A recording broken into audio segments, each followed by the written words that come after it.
अस्सलाम वालेकुम dear student, उम्मीद करता हूँ कि आप सब खैरियत से होंगे। जैसा कि आप मेरा YouTube channel chemistry with Taimur देख रहे हैं और मैं हूँ आपका टीचर तैमूर भुट्टा। डियर स्टूडेंट्स, आज जो है हम 9th क्लास का चैप्टर नंबर 8 का एक और न्यू टॉपिक डिस्कस करने जा रहे हैं, जिसका नाम है मेटालिक कैरेक्टर एंड रिएक्टिविटी। तो सबसे पहले स्टूडेंट्स, हम मेटालिक कैरेक्टर को डिफाइन कर लेते हैं कि ये क्या चीज होती है, और उसके बाद हम जो है रिएक्टिविटी को देखेंगे। Dear students, as you know the word metallic mean धाती, और कैरेक्टर का मतलब होता है किरदार, यानी कि ऐसे एलिमेंट्स जो मेटल्स होंगे हमारे पास या जो इलेक्ट्रॉन लूज करते होंगे, उनके अंदर जो है मेटालिक कैरेक्टर पाया जाता है। मिसाल के तौर पर हम किसी कैरेक्टर की मिसाल यूं देते हैं कि अगर मैं स्टूडेंट्स के साथ मतलब कहता कुछ हूं और करता कुछ हूं, तो बहुत से स्टूडेंट्स कहेंगे कि सर के अंदर जो है ना डोनाल्ड ट्रम्प वाला कैरेक्टर आया हुआ है।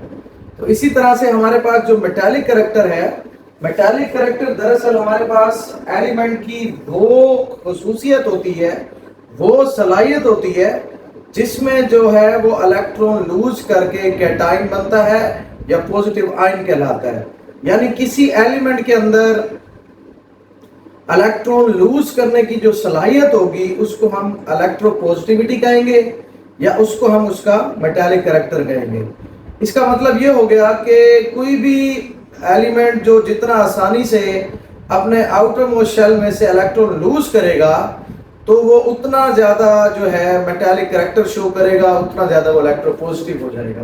तो डेफिनेशन को गौर कीजिएगा। हमारे पास metallic character, it is the tendency दरअसल हमारे पास इसका मतलब होता है सलाहियत। एलिमेंट में एक खास किस्म की टेंडेंसी है। It is the tendency of an element to lose electron, कि जिससे एलिमेंट जो है इलेक्ट्रॉन लूज करके, आप कह सकते हैं metallic character is the tendency of an element to lose electron and form, क्या बनाता है जी? फॉर्म कैटाइन और पॉजिटिव आयन। आप जैसे कि जानते हैं कैटाइन को हम पॉजिटिव आयन भी कहा करते हैं। इसीलिए जो है हम कह रहे हैं कि एलिमेंट के अंदर एक खसूसियत पाई जाती है, एक एबिलिटी होती है कि जिससे वो इलेक्ट्रॉन लूज करता है, और लूज करने के बाद वो क्या बन जाता है? वो कैटाइन बन जाएगा, जिसको हम पॉजिटिव आयन कहेंगे। तो उस एलिमेंट का ये कैरेक्टर कौन सा कहलाएगा? मेटालिक कैरेक्टर कहलाएगा। इसकी मिसाल मैं अपने स्टूडेंट्स को ऐसे देता हूं कि हमारे पास पीरियोडिक टेबल में ऐसे एलिमेंट्स जो मेटल एटम्स हैं, क्योंकि ये जो वर्ड मेटालिक है ना, दिस इज रिलेटेड टू धाती, this is related to metals. तो हमारे पास मेटल एलिमेंट्स, मेटल एटम्स वो एटम्स होते हैं जिनके आउटर मोस्ट शेल में जो वैलेंस इलेक्ट्रॉन्स होते हैं, हम इनको आउटर मोस्ट इलेक्ट्रॉन्स भी कहते हैं, वो यूजुअली 4 से कम होते हैं।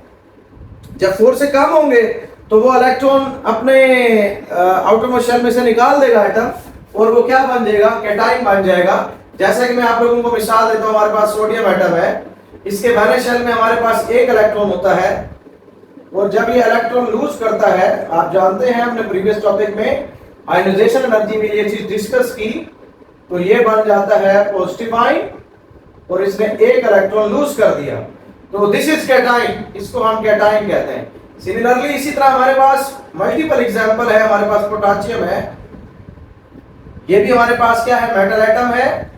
जब ये इलेक्ट्रॉन लूज करता है तो ये भी क्या बन जाएगा हमारे पास? कैटाइन, या इसको हम मेटालिक आयन भी कहते हैं। इसी तरह से हमारे पास मैग्नीशियम की एग्जांपल है। मैग्नीशियम एटम के आउटर मोस्ट शेल में कितने इलेक्ट्रॉन होते हैं जी? 2 इलेक्ट्रॉन्स होते हैं। जब वो अपने आउटर मोस्ट शेल में से 2 इलेक्ट्रॉन निकालेगा तो उसके ऊपर +2 चार्ज आएगा, तो ये भी हमारे पास क्या है जी, कैटायन बन गया है। तो ऐसे एटम जो अपने आउटरमोस्ट शेल में से इलेक्ट्रॉन निकाल देते हैं, तो इसका मतलब वो मेटालिक कैरेक्टर शो कर रहे हैं। कोई भी मेटल एटम जितना आसानी से अपने आउटरमोस्ट शेल में से इलेक्ट्रॉन निकालेगा, वैलेंस इलेक्ट्रॉन्स को, उतना वो अपना मेटालिक कैरेक्टर शो करेगा, उतना जो है वो इलेक्ट्रोपॉजिटिव होता चला जाएगा।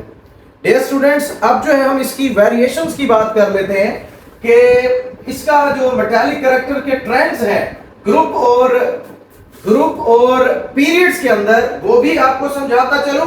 प्लस जो है एक और चीज है आपकी बुक में, मैं न्यू 9th के स्टूडेंट से बात कर रहा हूं जो नया सिलेबस पढ़ रहे हैं, केमिस्ट्री की नई बुक पढ़ रहे हैं, तो उसमें हमारे पास मेटालिक कैरेक्टर एंड रिएक्टिविटी लिखा हुआ है। देखिए मेरी एक बात समझिए, जब भी कभी हमारे पास मेटल एटम या कोई एटम इलेक्ट्रॉन लूज करता है, उसके ऊपर प्लस चार्ज आ गया, वो आयन बन गया, वो एक रिएक्टिव स्पीशीज बन गई है, तो वो रिएक्शन में हिस्सा लेता ही लेता है। मिसाल के तौर पर अल्लाह पाक ने मुझे बहुत सी दौलत से नवाजा है, फर्ज कर लेते हैं इंशाल्लाह आप लोग मेरी वीडियो को देखेंगे, जितने सब्सक्राइबर होंगे, जितने व्यूज होंगे, तो इंशाल्लाह ताला यूट्यूब भी मुझे पैसे देगा और दे रहा है, तो फिर इंशाल्लाह मैं भी मोर स्टेबल होता चला जाऊंगा आपकी दुआओं से। तो इसी तरह से हमारे पास फर्ज कर लेते हैं कि मेरे पास कुछ पैसे थे, मैंने जमा किए हुए थे और मैं काम नहीं कर रहा था, और वो पैसे मैंने खर्च कर लिए। अब जब मैं पैसे खर्च कर लूंगा तो डेफिनेटली मुझे काम करना पड़ेगा, मुझे मेहनत करनी पड़ेगी। इसी तरह से जब एक मेटल एटम अपने आउटरमोस्ट शेल में से इलेक्ट्रॉन रिलीज करता है, लूज करता है, तो डेफिनेटली उसने फिर कोई ना कोई रिएक्शन में हिस्सा लेना होता है। तो इसी तरह से हम इसको मेटालिक कैरेक्टर और रिएक्टिविटी भी कहते हैं। जब एक मेटल एटम इलेक्ट्रॉन लूज करेगा तो वो रिएक्शन में हिस्सा लेगा ही लेगा। तो मैं आपको इसकी मिसाल ऐसे देता हूं, हमारे पास जी इसका ताल्लुक, सबसे पहले आप लोगों को मैंने समझाया आयनाइजेशन एनर्जी की हम बात कर लेते हैं। प्रीवियस लेक्चर में ये बात अपने स्टूडेंट्स को मैंने समझाई। आयनाइजेशन एनर्जी ग्रुप में हमारे पास डिक्रीज होती है और पीरियड में आयनाइजेशन एनर्जी इंक्रीज होती है। उसकी रीजन क्या है? अगर हम अप टू डाउन मूव करते हैं, ग्रुप नंबर 1 की बात कर लेते हैं। मैं यहां पर लिथियम से स्टार्ट करने लगा हूं, K2L1, ये लिथियम एटम है जी। इसके नीचे हम आ जाते हैं सोडियम की तरफ,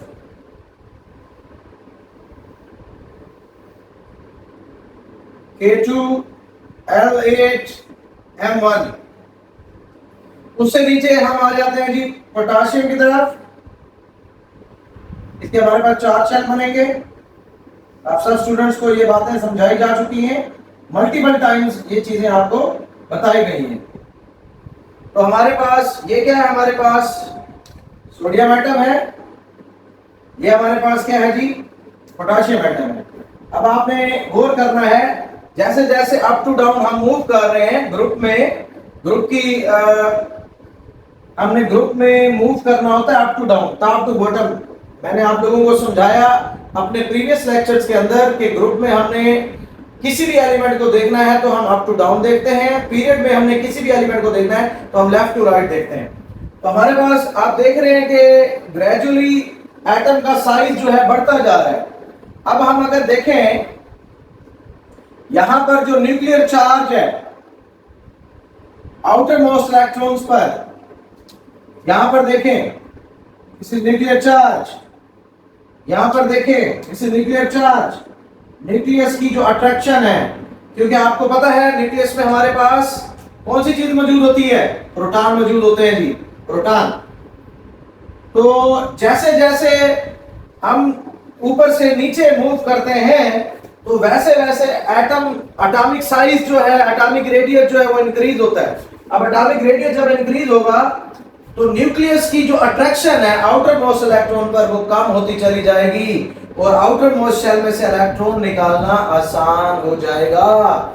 ये रीजन है कि ग्रुप में जब हम अप टू डाउन मूव करते हैं तो आयनाइजेशन एनर्जी डिक्रीज होती है। इस चीज को आप जहन में रखिए। और अगर हम मूव करते हैं left to right in a period, मैं आपको इसकी भी एग्जांपल देता हूं। मैं पीरियड नंबर 2 की बात करता हूं। देखिए, मैं लिथियम एटम के शेल ड्रा करने जा रहा हूं ताकि आपको समझ आ सके। K में 2, L में 1। लिथियम के बाद हमारे पास कौन सा एलिमेंट होता है जी? बेरिलियम। K में 2, L में 2। फिर उसके बाद हमें लेफ्ट टू राइट मूव करना है। फिर बोरोन।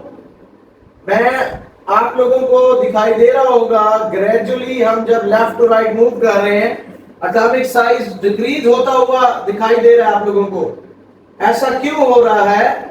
क्योंकि डियर स्टूडेंट्स, आप लोगों को बताया गया this is beryllium and this is boron and up to so on.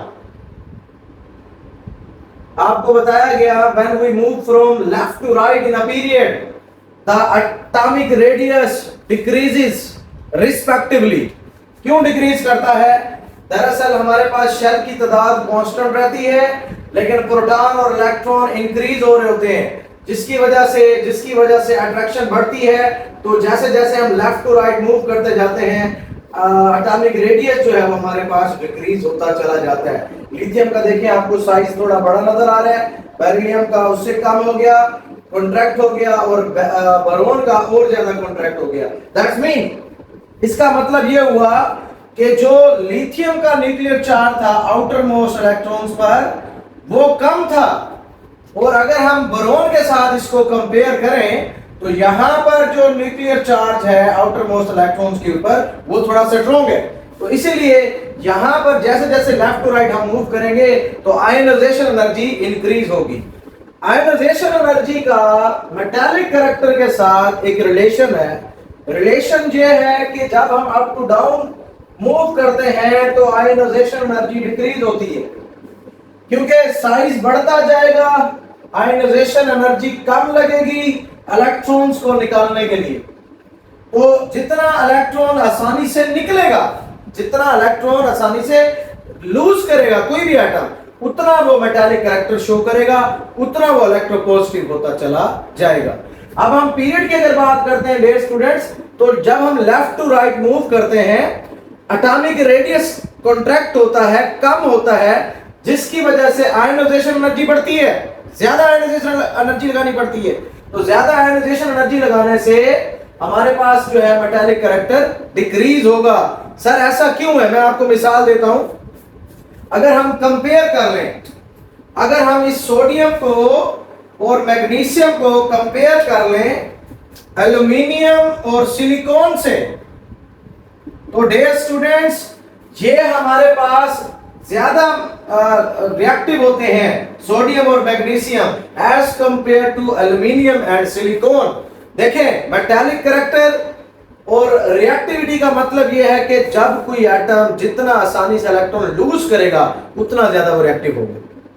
अब यहां पर आप कॉमन सेंस अगर यूज कर लें तो हमारे पास जब हम लेफ्ट टू राइट मूव कर रहे हैं, हमारे पास एक ग्रुप ऐसा भी आएगा, ग्रुप नंबर 18, जिसको हम नोबल गैसेस कह सकते हैं, जो कि हैं ही नॉन रिएक्टिव, जिनके एटम्स के एलिमेंट्स के एटम्स के जो आउटर मोस्ट शेल है वो कंप्लीटली फिल्ड है, वो डुप्लेट और ऑक्टेट रूल को फॉलो कर रहे हैं। तो इसी तरह से अगर एल्यूमिनियम का कंपेयर करें सोडियम के साथ, सिलिकॉन का कंपेयर करें हम मैग्नीशियम के साथ, तो बेटा आप लोग एक चीज जहन में रखिए कि magnesium and sodium are more reactive than aluminium and silicon, क्योंकि एटॉमिक रेडियस डिक्रीज होगा left to right in a period, तो वहां से इलेक्ट्रॉन निकलेंगे सही, लेकिन जरा मुश्किल के साथ निकलेंगे, तो इसलिए वहां मेटालिक कैरेक्टर कम होता चला जाएगा। ये हमारा आज का लेक्चर था। किसी भी स्टूडेंट को अगर इस हवाले से कोई बात समझ नहीं आई तो आप बिला झिझक इस लेक्चर की वीडियो में कमेंट बॉक्स करेंगे। आप कोई भी आपको बात समझ नहीं आती, कोई आपने सवाल करना है तो आप बिला झिझक करेंगे, आपका ये टीचर आपको लाजमी आंसर करेगा। अस्सलाम।